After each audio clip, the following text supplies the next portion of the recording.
Good morning students, welcome to my YouTube channel. তোমরা যারা দশম শ্রেণীতে পড়ো তাদের জন্য এই ত্রিকোণমিতির এটি আমার দ্বিতীয় ক্লাস। প্রথম ক্লাসে আমি আলোচনা করেছিলাম ত্রিকোণমিতি কী, কীভাবে তার উৎপত্তি এবং বাস্তব জীবনের সাথে ত্রিকোণমিতির মিল কোথায়, এই সমস্ত বিষয় আমরা এর আগের ক্লাসে পড়ে নিয়েছি। এছাড়া ত্রিকোণমিতির 6টি বিভিন্ন অপারেটর সাইন, কস, ট্যান, কট, সেক, কোসেক এগুলো সম্পর্কেও আমরা ধারণা পেয়েছিলাম। এই অপারেটরগুলির সাথে কোনো একটা সমকোণী ত্রিভুজের 3টে বাহুর কী সম্পর্ক রয়েছে সেই সমস্ত বিষয় আমরা এর আগের ক্লাসে দেখিয়েছি। আজ আমরা শিখব এই 6টা অপারেটর তাদের নিজেদের মধ্যে কী সম্পর্ক রয়েছে। ঠিক আছে, তাহলে শুরু করছি আজকের ক্লাস। আর অবশ্যই এখনও পর্যন্ত যারা আমার চ্যানেলটি সাবস্ক্রাইব করোনি তারা সবার আগে আমার চ্যানেলটি সাবস্ক্রাইব করে নাও। তাহলে দেখো, এই যে ত্রিকোণমিতির এই যে 6টা অপারেটর তাদের নিজেদের মধ্যে কী সম্পর্ক তৈরি করা যায় সেটাই আমরা আজকের ক্লাসে দেখব। তাহলে সবার শুরুতে প্রথম যে অপারেটর সেটা হচ্ছে সাইন। সাইন জেড মানে আমরা শিখেছি লম্ব বাই অতিভুজ। কোসেক জেড মানে শিখেছি দেখো অতিভুজ বাই লম্ব। সাইন আর কোসেকের মধ্যে আমি এখানে একটা সম্পর্ক দেখো প্রতিষ্ঠা করছি। কীরকম? সাইন জেড মানে লম্ব বাই অতিভুজ। অতিভুজকে আমরা এখানে সংক্ষেপে অতি লিখছি।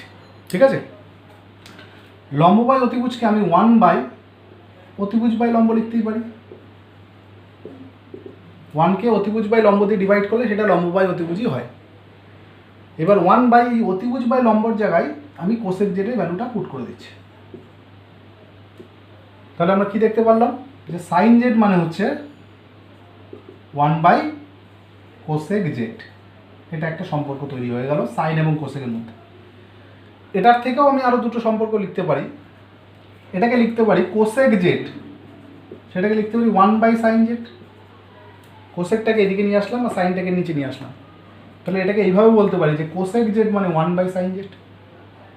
অথবা এটাকে এইভাবেও লেখা যেতে পারে, সাইনটাকে যদি আমি এদিকে মাল্টিপ্লাই করে দিই তাহলে sine z into cosec z equal to 1।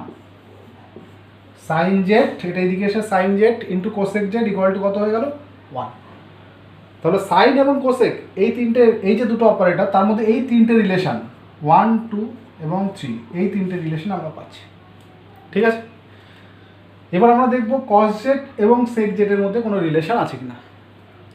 তাহলে দেখো, কস জেড মানে আমরা শিখেছি ভূমি বাই অতিভুজ। কস জেড মানে হচ্ছে ভূমি বাই অতিভুজ। ভূমি বাই অতিভুজকে আমি লিখতে পারি 1 বাই অতিভুজ বাই ভূমি। আগেরটার মতোই 1 বাই অতিভুজ বাই ভূমি মানে দেখো তুমি কোনটা পড়ছে, অতিভুজ বাই ভূমি মানে সেক জেড। অতিভুজ বাই ভূমি মানে সেক জেড। তাহলে শিখলাম কস জেড সেটা মানে হচ্ছে 1 বাই সেক জেড। ঠিক আছে, এখান থেকে লিখতে পারি সেক জেড, এটাকে লেফট সাইডে নিয়ে আসলে সেক জেড আর কসটা রাইট সাইডে গিয়ে 1 বাই কস জেড। এটা হচ্ছে 2 নম্বর রিলেশন। এছাড়া কি লিখতে পারি? সেক জেড কসটা লেফট সাইডে আসলে into cos Z equal to 1। এটা হচ্ছে 3 নম্বর রিলেশন। তাহলে কস এবং সেক এই যে দুটো অপারেটর তার মধ্যেও কিন্তু 3টে রিলেশন আমরা খুঁজে পেলাম। ঠিক আছে, আচ্ছা পড়ে থাকলো ট্যান এবং কট। এবার দেখা যাক ট্যান জেড এবং কট জেড এদের মধ্যেও আমরা কোন কোন রিলেশন পাচ্ছি। ট্যান জেড মানে আমরা শিখেছি লম্ব বাই ভূমি। ঠিক আছে, লম্ব বাই ভূমিকে আমি 1 বাই ভূমি বাই লম্ব লিখতে পারি। 1 বাই ভূমি বাই লম্ব। তাহলে 1 ডিভাইডেড বাই ভূমি বাই লম্ব মানে দেখো ভূমি বাই লম্ব মানে হচ্ছে কট জেড। ভূমি বাই লম্বর জায়গায় আমি কট জেড বসলাম। তাহলে দেখলাম যে ট্যান জেড ইকুয়াল টু হলো 1 বাই কট জেড। এটা হচ্ছে প্রথম রিলেশন। ঠিক আছে, সেকেন্ড রিলেশনে আমি লিখতে পারছি কটটাকে এদিকে পাঠালে এবং ট্যানটাকে আমি রাইট সাইডে নিয়ে আসলে 1-এর তলায় চলে আসবে। কট জেড মানে হচ্ছে 1 বাই ট্যান জেড। ঠিক আছে, এবং 3 নম্বর হচ্ছে এটাকে লেফট সাইডে নিয়ে আসলে tan Z into cot Z equal to 1। তাহলে এখানেও ট্যান এবং কটের মধ্যে 3টে রিলেশন পাচ্ছি। তাহলে সাইনের সাথে পেয়েছি কোসেকের রিলেশন, কজের সাথে পেয়েছি সেকের রিলেশন এবং ট্যানের সাথে পেয়েছি কটের রিলেশন, এবং প্রত্যেক জোড়ার সাথে এরকম 3টে করে রিলেশন পেয়েছি। তোমরা এই 3টের মধ্যে যে কোনো একটাকে মনে রাখবে, বাকি দুটো তোমরা অটোমেটিক নিজেদের মতো করে তৈরি করে নেবে, এটা আলাদাভাবে মুখস্থ করবার কোনো দরকার নেই। যেমন আমি যদি মনে রাখি tan z মানে 1/cot z, তার মানে অটোমেটিক আমি বলতে পারি cot z মানে 1/tan z, অথবা tan z into cot z equal to হবে 1। তাহলে একটা মনে রাখলে বাকি দুটো আমরা ওখান থেকে পেয়ে যাচ্ছি, 3টেকে আলাদা করে মুখস্থ করবার কোনো দরকার নেই। ঠিক আছে? আচ্ছা, এইবার আমরা এই 6টা অপারেটরের মধ্যে আর কোনো রিলেশন খুঁজে পাই কিনা দেখি। দেখো sin z মানে হচ্ছে পেলাম লম্ব বাই অতিভুজ, আর cos z মানে পেয়েছি ভূমি বাই অতিভুজ। ঠিক আছে? এবার আমি এই দুটোকে ডিভাইড করে দিচ্ছি, মানে sin z কে cos z দিয়ে ডিভাইড করে দিচ্ছি। ডিভাইড করলে কী হবে? রাইট সাইডে কী হবে? sin z এর জায়গায় বসাচ্ছি লম্ব বাই অতিভুজ, এটা sin z এর জায়গায় বসলো, divided by cos z, cos z এর জায়গায় বসবে ভূমি বাই অতিভুজ। ঠিক আছে? তার মানে লম্ব বাই অতিভুজকে ভূমি বাই অতিভুজ দিয়ে ডিভাইড করা হচ্ছে, ভাগ করা হচ্ছে। এটাকে পরের লাইনে আমি লিখতে পারি লম্ব বাই অতিভুজ, এই ভাগটাকে যদি গুণ করে দিই তাহলে এটা উল্টে গিয়ে হবে অতিভুজ বাই ভূমি। ঠিক আছে? অতিভুজ অতিভুজ কেটে গেল, পড়ে থাকলো লম্ব বাই ভূমি। এবার তোমরা এই নোটটা ফলো করো। লম্ব বাই ভূমি মানে কোথায় আছে দেখো, লম্ব বাই ভূমি এখানে তুমি পাবে। লম্ব বাই ভূমি মানে হচ্ছে tan z। ঠিক আছে? তাই লম্ব বাই ভূমির জায়গায় আমি কী লিখছি? tan z। তাহলে এখানে একটা রিলেশন তৈরি হলো যে tan z মানে হচ্ছে sin z divided by cos, এটাও কিন্তু একটা রিলেশন। ঠিক আছে?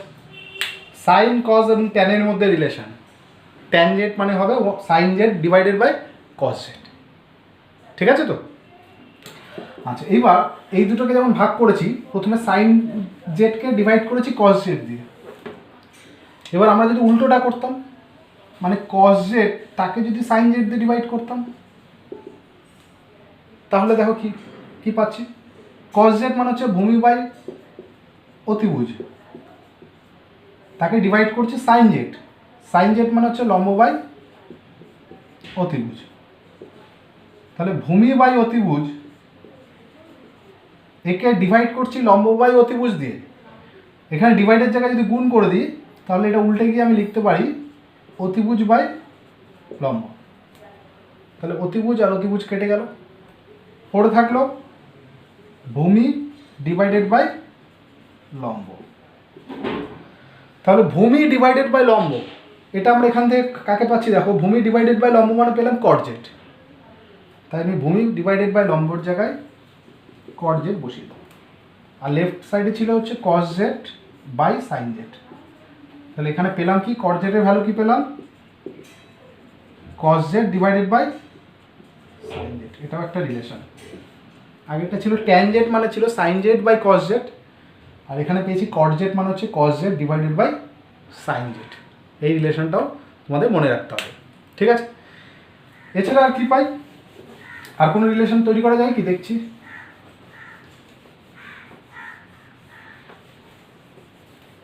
দেখো, এছাড়া এখান থেকে আমরা আর কি রিলেশন তৈরি করতে পারি? এবার এই sin z আর cos z এই দুটোকে আমি বর্গ করে যোগ করে দেব।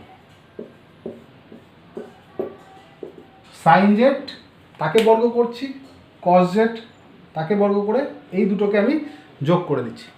তবে হ্যাঁ, এখানে একটা কথা মনে রাখা দরকার, এই sin z কে বর্গ করলে কি হয় এখানে আমি দেখাচ্ছি। দেখো, sin z এর বর্গ, এটা মানে তোমরা জানবে sin স্কোয়ার z।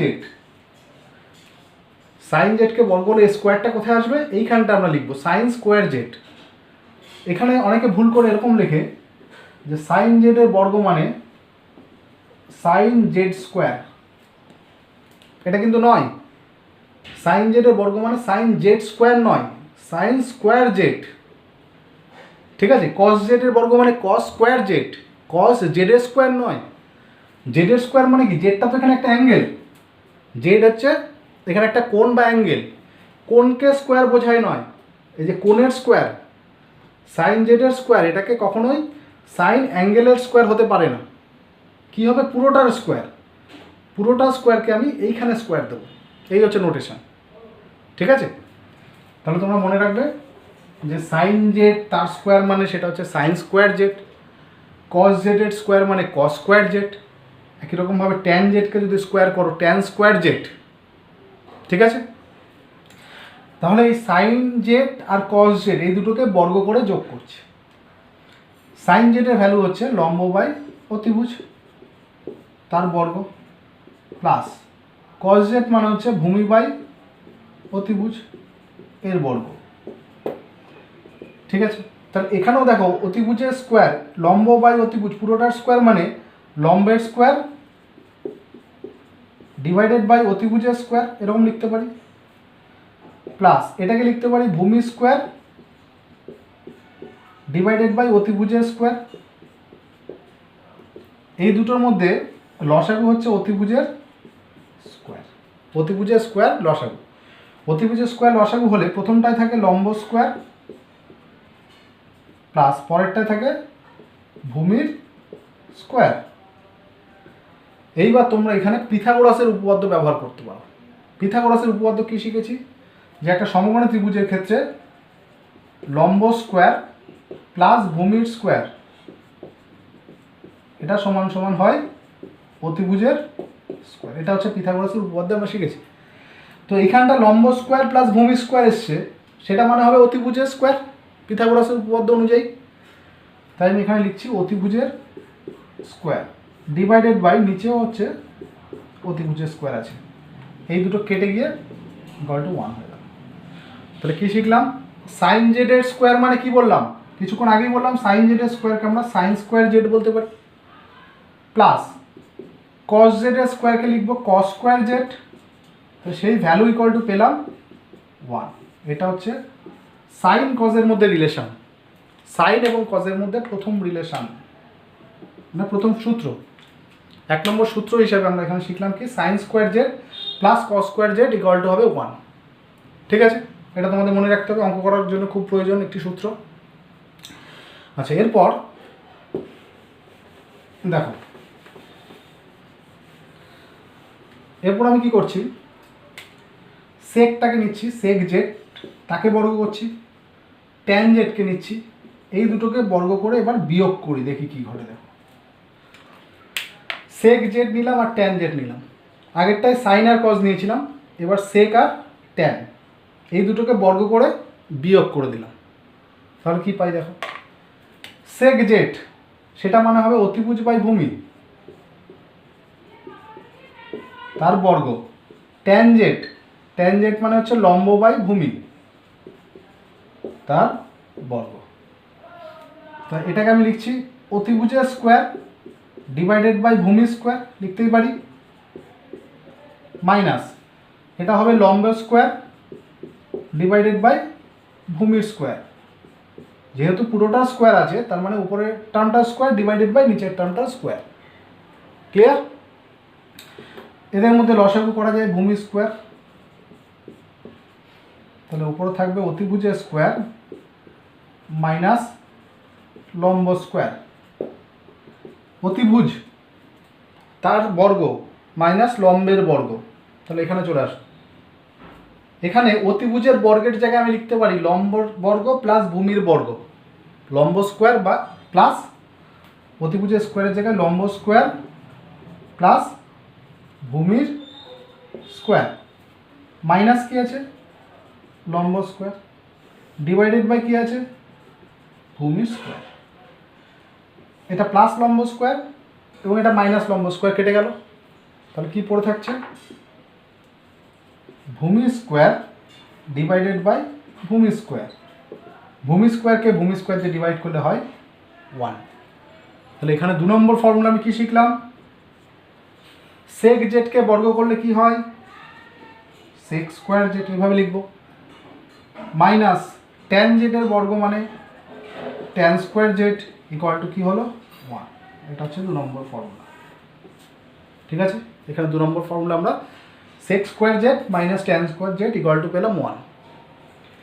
আচ্ছা, তাহলে এবার কি পড়ে থাকলো দেখো, এখানে যে 6টা অপারেটর রয়েছে সেখানে 4টে অপারেটরের কাজ হয়ে গেল।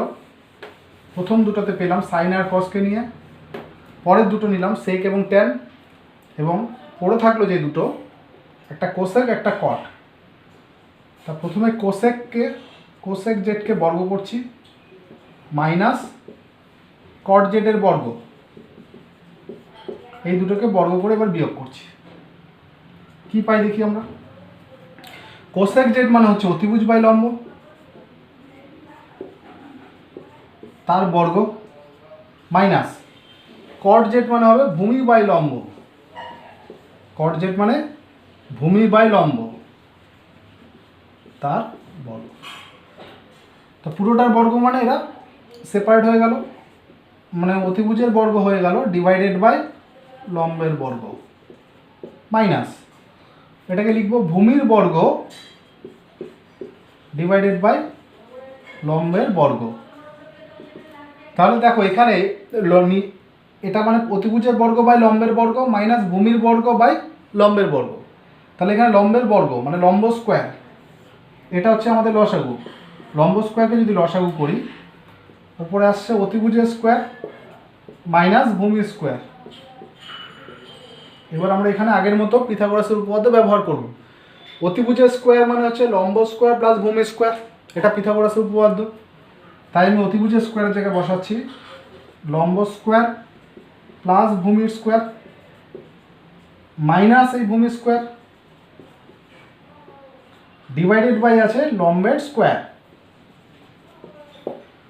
এখানে ভূমি স্কোয়ার কেটে গেল, এটা প্লাস ভূমি স্কোয়ার, এটা মাইনাস ভূমি স্কোয়ার, তাহলে ভূমি স্কোয়ার এখানে কেটে যাচ্ছে, পড়ে থাকছে ওপরে লম্ব স্কোয়ার ডিভাইডেড বাই নিচেও দেখো লম্ব স্কোয়ার। লম্ব স্কোয়ারকে লম্ব স্কোয়ার দিয়ে ডিভাইড করলে হয় 1। তাহলে এখানে 3 নম্বর ফর্মুলা আমরা পেয়ে গেলাম। কোসেক জেডের বর্গ, যাকে আমি লিখতে পারি cosec square Z, minus tan জেডের বর্গ, সরি মাইনাস কি কট জেডের বর্গ, যাকে লিখতে পারি কট স্কোয়ার জেড, সেটাই ইকুয়াল টু পেলাম 1। তাহলে 3 নম্বর ফর্মুলা শিখে গেলাম যে cosec square Z minus cot square Z equal two হলো 1। তাহলে আজকের ক্লাসে আমরা এই মোট 8টা ফর্মুলা শিখলাম। যার প্রথমটি শিখলাম সাইন জেড মানে 1 by cosec z, cos z মানে 1 by sec z, tan z মানে 1 বাই কট জেড। এদের প্রত্যেককে আরও দুটো করে ফর্মুলা আমি দেখানো হয়েছে। এছাড়া শিখেছি ট্যান জেড মানে sine z by cos z, cot z মানে শিখেছি cos z by sine Z.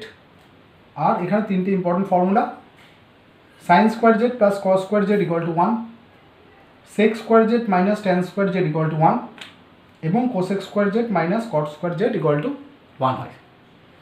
এই সমস্ত ফর্মুলা প্রত্যেকটাকে আমি জেড অ্যাঙ্গেল দিয়ে দেখিয়েছি। এই বিভিন্ন বইয়ে এই ফর্মুলাগুলো জেড অ্যাঙ্গেলের জায়গায় তারা নিজেদের মতো অ্যাঙ্গেল ইউজ করেছে। জেডের জায়গায় তুমি এখানে এ অ্যাঙ্গেল দিয়ে লিখলে এগুলো এ হবে, বি অ্যাঙ্গেল দিয়ে লিখতে পারো, বা থিটা অ্যাঙ্গেল, কোনো কোনো বই থিটা ইউজ করে লেখা আছে, থিটা, আলফা, বিটা, এরকম এগুলো হচ্ছে অ্যাঙ্গেলের এক একটা নাম। এই জেডের জায়গায় এই অ্যাঙ্গেলগুলো ইউজ করা যেতে পারে, যেমন সাইন থিটা মানে 1 by cosec theta, cos theta মানে 1 বাই সেক থিটা, এরকম sine square theta plus cos square theta equal to 1। এই সমস্ত ফর্মুলাগুলো তোমরা বাড়িতে খুব ভালো করে সবার আগে মুখস্থ করবে। আমরা পরের ক্লাসে এই ত্রিকোণমিতির এই ফর্মুলা দিয়ে বিভিন্ন অ্যাপ্লিকেশন, এর বিভিন্ন অঙ্ক আমরা আলোচনা করব। তাহলে আজকের ক্লাস এই পর্যন্তই থাকলো, দেখা হচ্ছে পরের ক্লাস।